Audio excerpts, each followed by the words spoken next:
찾으셨으면 합독하시겠습니다.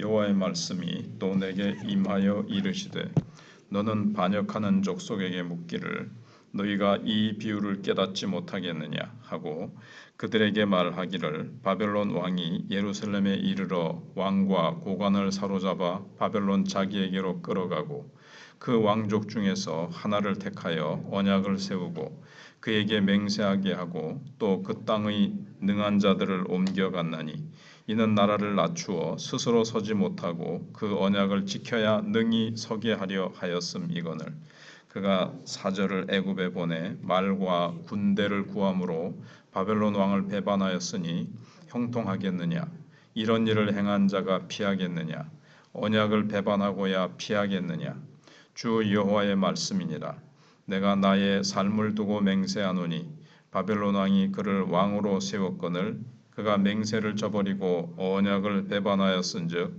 그 왕이 거주하는 곳 바벨론에서 왕과 함께 있다가 죽을 것이라 대적이 토성을 쌓고 사다리를 세우고 많은 사람을 멸절하려 할 때에 바로가 그 큰 군대와 많은 무리로도 그 전쟁에 그를 도와주지 못하리라 그가 이미 손을 내밀어 언약하였거늘 맹세를 업신여겨 언약을 배반하고 이 모든 일을 행하였으니 피하지 못하리라. 그러므로 주 여호와의 말씀이니라.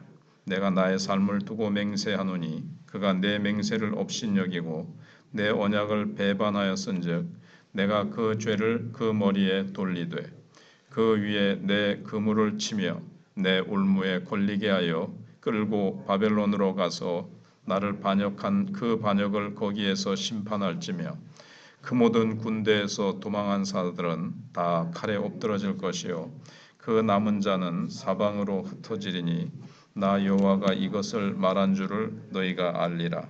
주 여호와께서 이같이 말씀하시되 내가 백향목 꼭대기에서 높은 가지를 꺾어다가 심으리라.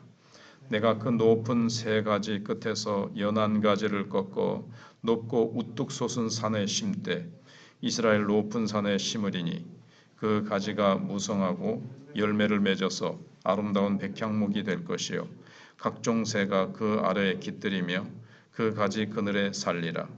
들의 모든 나무가 나 여호와는 높은 나무를 낮추고 낮은 나무를 높이며 푸른 나무를 말리고 마른 나무를 무성하게 하는 줄 알리라. 나 여호와는 말하고 이루느니라 하라. 아멘. 하나님께서는 유다로 하여금 이 바벨론의 지배를 당하게 하신 이유가 있었습니다. 그것은 바벨론의 물을 먹으라는 것이 아니라 신앙적으로 연단을 받게 하기 위한 것이었습니다. 11절로 14절의 내용이 그런 내용입니다. 여기 보시면 12절에 너는 반역하는 족속에게 묻기를 너희가 이 비유를 깨닫지 못하겠느냐 하고 그들에게 말하기를 바벨론 왕이 예루살렘에 이르러 왕과 그 고관을 사로잡아 바벨론 자기에게로 끌어가고 이 시드기야 왕과 또 고관들 머리가 깨이친 사람들 또 기술자들 똑똑한 사람들을 다 이제 끌고 갑니다. 그 왕족 중에서 하나를 택하여 언약을 세우고 시드기야하고 언약을 세우죠. 그에게 맹세하게 하고 언약을 세우면서 맹세를 했습니다. 우리 지배하에서 딱 종으로 살겠느냐 다른 딴 생각하지 않고 지배를 받아라 그렇게 하겠습니다 했습니다. 그 땅에 능한 자들을 옮겨갔나니 이는 나라를 낮추어 스스로 서지 못하고 그 언약을 지켜야 능히 서게 하려 하였음이거늘 하나님께서는 유다 백성들의 마음속에 이 세상의 독수리가 되려고 하려는 야망을 알고 계셨습니다. 우리도 한번 제사장 사명, 거룩한 백성 사명 다 버리고 그냥 세상 사람들처럼 부귀영화 누리면서 한번 어깨를 겨루어 보고 싶은 거죠. 그래서 절대로 스스로 강한 나라가 되지 못하도록 나라를 쪼개어서 일부는 바벨론에 붙들려가게 하고 약한 자들을 남겨놓아서 겨우 바벨론의 지배를 받아야 살 수 있도록 만들어 놓으신 것입니다. 하나님께서 이스라엘 백성들을 약하게 만드신 것이고 지금 연단하시는 것입니다. 그래서 우리가 진정으로 열매 맺는 자가 되려고 하면 하나님께서 우리를 아주 낮추실 때에 그것을 받아들이고 낮아져야 됩니다. 이스라엘 백성들은 낮아지지 않고 계속 어떻게든지 독수리가 되려고 하면서 어제 생각해 본 대로 애굽에 사절을 보내서 도움을 구하는 거죠. 바벨론 같은 독수리가 안 되면 뭐 애굽 같은 독수리라도 되자 이렇게 생각한 거죠. 근데 하나님께서는 이스라엘의 그 날개를 꺾으시고 다리를 부러뜨리셔서 세상의 독수리가 되는 꿈을 버리게 하시고 단 하루라도 하나님의 도움 없이는 살 수 없게 만드셨기 때문에 그들이 바벨론으로 오게 된 거죠. 특히 하나님께서 유다 백성들에게 하시는 말씀은 하나님께서 그들을 낮추시게 하셨는데도 왜 하나님께로 돌아오지 않고 아직도 인간적인 방법으로 성공하려고 하느냐 하는 겁니다. 15절에 그가 사절을 애굽에 보내 말과 군대를 구함으로 바벨론 왕을 배반하였으니 언약을 배반하는 바람에 바벨론 왕이 화가 머리끝까지 나서 이제 쳐들어와서 예루살렘을 멸절시켜 버리고 포로로 일부를 다 끌어가는 거죠. 배반하였으니 형통하겠느냐? 이런 일을 행한 자가 피하겠느냐? 언약을 배반하고야 피하겠느냐? 이 신흥국가 바벨론 그 얼마나 그 당시에 그 근동 지방에서 힘이 가장 세거든요. 애굽은 역사와 전통은 있지만 힘이 바벨론에 밀립니다. 오히려 애굽에 손을 내밀고 사절을 보낸 것 때문에 언약을 어겨버리니까 우리를 무시하느냐 해가지고 바벨론 왕이 더 화가 나가지고 와서 짓밟아 버립니다. 똑똑한 기술자들 다 뺏어가면 이제 세상적으로 나라의 뛰어난 인물들은 다 끌고 가버리기 때문에 성공할 생각을 완전히 버리고 이제는 깨닫고 오직 하나님의 말씀만으로 부흥을 일으키라는 뜻인데 아직도 세상적으로 성공하려고 하나님이 하시는 그 손길을 깨닫지 못하고 아직도 하나님은 의지할 생각은 하지 않고 애굽의 도움을 받으려고 모략을 너희가 꾸미는데 너희들이 그래가지고 너희들의 모략이 성공하겠으며 너희가 형통하겠느냐 이 말씀이죠. 따라서 유다 백성들이 살 수 있는 길은 바벨론의 지배 아래 오직 죽었다 생각하고 다른 나라들이 어떻게 되든지 간에 오직 하나님의 말씀만 붙들고 그 바벨론이라는 지배 밑에서 하나님이 연단하시는 거거든요. 광야와 같이 거기서 하나님의 말씀 붙들고 거기서 엎드려 회개하고 기도하면 하나님이 다시 살리실 것이거든요.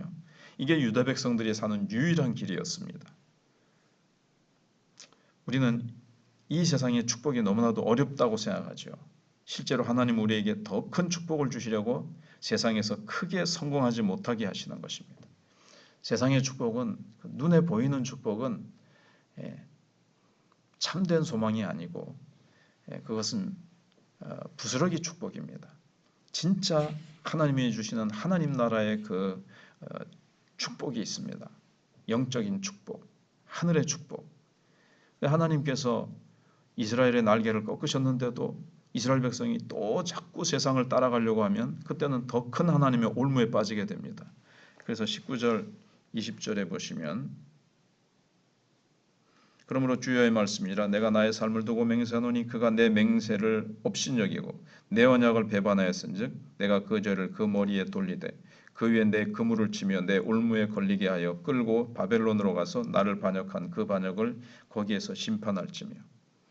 하나님과의 언약도 배신해버리고 그렇게 세상 독수리처럼 되려고 하면 하나님께서 올무를 쳐버리시겠다는 겁니다. 올무는 나오려고 몸부림치면 칠수록 더 올가매지는 겁니다.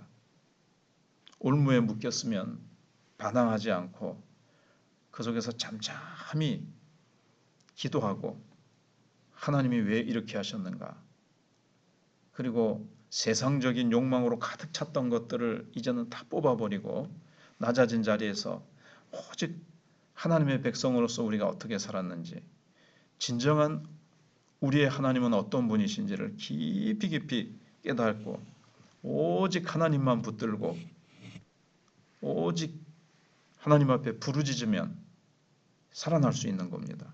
그렇게 하라고 하나님과 기도와 말씀에 오직 매달리는 그런 백성으로 하나님이 연단시키시기 위해서 바벨론의 지배 아래 놓게 된 겁니다. 그래서 하나님께서는 다시 백향목을 심으신다고 말씀하십니다. 22절로 24절에 주 여호와께서 이같이 말씀하시되 내가 백향목 꼭대기에서 높은 가지를 꺾어다가 심으리라. 내가 그 높은 세 가지 끝에서 연한 가지를 꺾어 높고 우뚝 솟은 산에 심되 이스라엘 높은 산에 심으리니 그 가지가 무성하고 열매를 맺어서 아름다운 백향목이 될 것이요 각종 새가 그 아래에 깃들이며 그 가지 그늘에 살리라. 들의 모든 나무가 나 여호와는 높은 나무를 낮추고 낮은 나무를 높이며 푸른 나무를 말리고 마른 나무를 무성하게 하는 줄 알리라. 나 여호와는 말하고 이루느니라 하라. 하나님께서는 이스라엘 백성을 바벨론에서 연단하신 후에 다시 백향목 나무로 하나님께서 다시 세우시려고 하시는 계획이 계신 것입니다. 예루살렘에다가 이제 포로들이 다시 귀환해서 돌아오는데 이들은 연단받고 돌아온 아주 기도와 말씀으로 연단받은 아주 새로운 가지가 된 겁니다. 그래서 예루살렘에 심으시는 거죠. 하나님께서는 겸손히 하나님의 손에서 연단받은 가지를 높고 아주 새로운 그 산에다가 심으실 것이라는 겁니다. 이 높고 태어난 산이 바로 예루살렘입니다. 하나님 백성들의 놀라운 특징은 바른 믿음을 가지고 하나님께 나아가면 언제든지 부흥의 불길이 타오를 수 있다는 사실입니다. 그래서 하나님의 백성들에게 부흥의 불길이 솟아오르는 것은 이게 이제 가장 큰 축복이죠. 하나님께서는 이 세상을 그냥 그대로 가만히 두시는 분이 아니시고 오늘 말씀에 의하면 한 번씩 뒤집어 엎으십니다. 높은 나무는 낮아지게 하시고 낮은 나무는 높아지게 하십니다. 푸른 나무는 마르게 하시고 마른 나무는 무성하게 하십니다. 바벨론은 낮추시고 바벨론에 지배하였던 이스라엘은 다시 높이시고 이것은 결국 다 하나님의 섭리에 따라 이루어지는 겁니다. 우리는 하나님의 이 놀라운 약속을 믿어야 됩니다. 우리가 참으로 복을 받고 성공하는 비결은 이 세상의 독수리가 되는 것이 아니라는 겁니다. 오직 하나님의 능력을 믿고 믿음의 사람으로 만들어지는 것이 복을 받는 비결입니다. 하나님 백성의 놀라운 특징은 이 세상 어느 곳에서나 오직 하나님의 말씀만 붙잡고 기도하면 다시 부흥과 기적이 일어나게 되는 것입니다. 바벨론에 풀려되어 갔어도 거기서 낮아지고 겸손히 주님의 연단의 손길 아래서 다듬어지고 거기서 기도하고 하나님 말씀 붙들면 다시 돌아오게 하시고 다시 푸른 백향목으로 하나님이 만들어 주시는 것입니다. 말씀대로 살면 하나님께서 우리의 삶을 축복해 주시기 때문에 그렇습니다. 그러나 하나님께서는 우리가 오직 하나님의 말씀의 뿌리를 내리는 연한 싹이 되기를 원하십니다. 세상적으로 날개 쪽지도 부러지고 다리도 부러진 상태처럼 된 것 같지만 오직 하나님의 말씀에 뿌리를 내림으로 성령의 능력으로 살아야 한다는 것을 말씀하시는 것입니다. 우리 모두 하나님의 약속을 믿어야 합니다. 하나님은 내가 낮아져도 하나님은 다시 뒤집어 엎으셔서 높이시고 내가 메마른 것처럼 하나님이 연단하시지만 하나님은 다시 마른 나무를 푸르게 하시고 푸른 나무는 말라버리게 하시는 그 하나님의 역전시키시는 하나님이시죠. 하나님의 올무에 우리가 걸리게 될 때 우리는 그 애굽의 도움을 받아가지고 계속해서 하나님 그러니까는 세상의 독수리 계속 애굽의 독수리처럼 되려고 할 때 하나님이 올무를 씌워버리시죠. 하나님이 낮추시려고 하시는 그것을 반항하고 계속해서 세상적인 방법으로 내가 세상의 것을 쫓아가면 결국 올무에 걸리고 맙니다. 그래서 우리는 하나님의 말씀, 그래서 복 있는 사람이 시냇가에 심긴 나무처럼 하나님의 말씀을 주야로 즐거워하여 묵상하면 그 행사가 다 형통하게 되는 것처럼 우리가 하나님의 말씀을 진액을 흡수하고 하나님 앞에 그 말씀을 토해내면서 부르짖으면 부흥의 열매를 맺는 그러한 성도들로 하나님께서 우리를 놀랍게 만들어 주실 것입니다. 기도하겠습니다.